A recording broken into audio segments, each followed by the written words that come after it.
Заев ќе биде кандидат во четворка, Гаши во двојка, Ахмети, Села и Касами ќе се соочат во шестка. Од лидерите веројатно само Мицкоски ќе остане надвор од кандидатските листи како шпицен кандидат. Во другите изборни единици битката за гласови ќе ја водат други истакнати партиски и надпартиски кандидати кои ќе бидат соопштени наредните денови. СДСМ промовира нов модел. Двајцата први кандидати на листите, маж и жена, ќе ги смета како носители. Официјално се потврдени двајца од нив. Можем да кажем дека јас и Радмила Шекеринска ќе бидеме носители на изборни единици.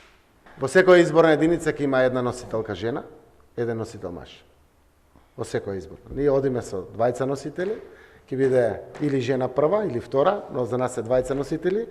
Двајцата паралелно ќе го покриват теренот. Во секоја изборна единица ќе настапуваме како тандем.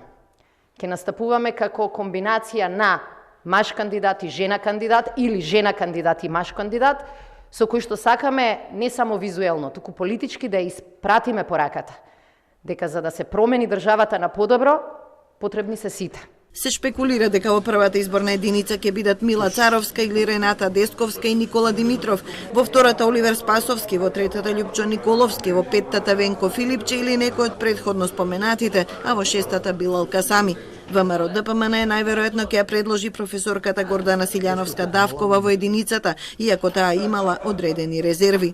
Во двојката можен носител на листа е Владо Мисајловски, во тројката Игор Јанушев или Сашко Кедев, во четворката Александар Николовски, во петката Игор Дурловски или Рашела Мизрахи, во шестката Владко Ѓорчев или Дафина Стојановска.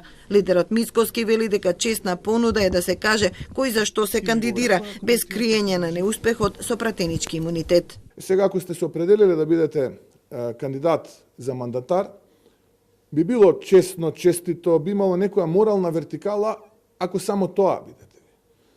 Ако вие бидете и кандидат за мандатар, и потенцијален кандидат за пратеник, кандидат за директор, за министер, за амбасадор и така натаму, според мене, лично, тоа е моје убедување, е дека не е честито и дека тоа е скривање позади поразот. Во ДУИ се уште се пополнуваат кандидатските листи, но носителите се познати. Лидерот Ахмети во шестката, Талат Џафери во петка, Беким Незири во тројка, Арбар Адеми во двојка и Изет Меджити во единицата. Во алијансата дефинирано е дека Зијадин Села ќе биде прв во изборна единица 6, а Африм Гаши во двојка. Другите места се договараат.